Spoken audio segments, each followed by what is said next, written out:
భారత అంతరిక్ష పరిశోధన సంస్థ ఇస్రోలో దాదాపు 100 మంది వరకు సైంటిస్టులు ఉద్యోగాలకు రాజీనామా చేసినట్టు తెలుస్తుంది. దీనిపై భారత ప్రభుత్వం అలర్ట్ అయింది. ఎందుకంటే ఇస్రో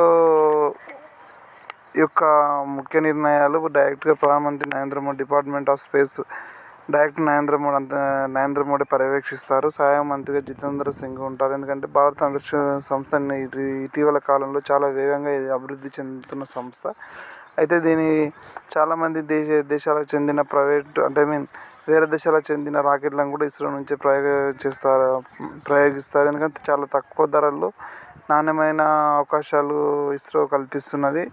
అయితే ఇటీవల కొందరు ఉద్యోగాలు రాజీనామా చేయడం కలకలం రేపింది. ఎందుకంటే భారత అంతరిక్ష సంస్థ ఇస్రోలో ప్రతిష్టాత్మకంగా చేపట్టిన గగనయాన్ వంటి ప్రాజెక్టులపై ప్రభావం చూపిస్తాయి. అయితే ఇంతమంది సైంటిస్టులు రాజీనామా చేయడం గల కారణాలు ఒకసారి పరిశీలిస్తే, ఇటీవల భారతదేశము ఇస్రోలో స్పేస్ దాంట్లో అంటే అంతరిక్షంలో కూడా ప్రైవేట్ కంపెనీలకు ఆహ్వానించింది. చాలామంది సైంటిస్టులు ఇస్రోకి రాజీనామా చేసి ప్రైవేటు స్పేస్ స్టార్టప్లు స్టార్ట్ చేయడం జరిగింది. అయితే దీనికి అనుభవజ్ఞ శాస్త్రవేత్తలు ఉన్న దృష్ట్యా కంపెనీలు అత్యధిక వేతనాలతోటి ఇస్రోలోని ఉద్యోగులను ఆకర్షిస్తున్నట్టు తెలుస్తుంది.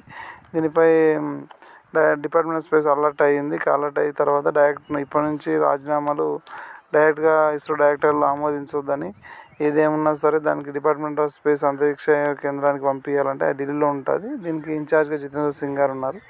పంపించాలని ఆయన ఆర్డర్లు పాస్ చేసినట్టు తెలుస్తుంది. మరొక మాట, ఒకరిద్దరు వెళ్ళినంత మాత్రాన ఇంత పెద్ద సంస్థకు ఎటువంటి ముప్పు లేదని, మరియు ఎంతోమంది ఔత్సాహికమైన యువకులు ఈ సంస్థలో ఉన్నారని, వారికి ప్రమోషన్లు వచ్చి పై పొజిషన్కి వచ్చి వారికి తదుపరి కార్యక్రమాలు నెరవేరుస్తారు ఆయన చెప్పడం జరిగింది. అయితే శాస్త్రవేత్తలు నా రాజీనామాలు ప్రస్తుతంగా ఆమోదించాలి అన్నట్టు తెలుస్తుంది. ఎందుకంటే డైరెక్ట్గా నరేంద్ర మోడీ గారు అండ్ జితేంద్ర సింగ్ గారు సహాయ మంత్రిగా ఉన్నారు శాఖకు, ఆయన పర్యవేక్షిస్తున్నారు. వాటి యొక్క సమస్యలు తెలుసుకొని ఇస్రోకి ఎటువంటి ఇబ్బంది రాకుండా చూస్తారని తెలుస్తుంది.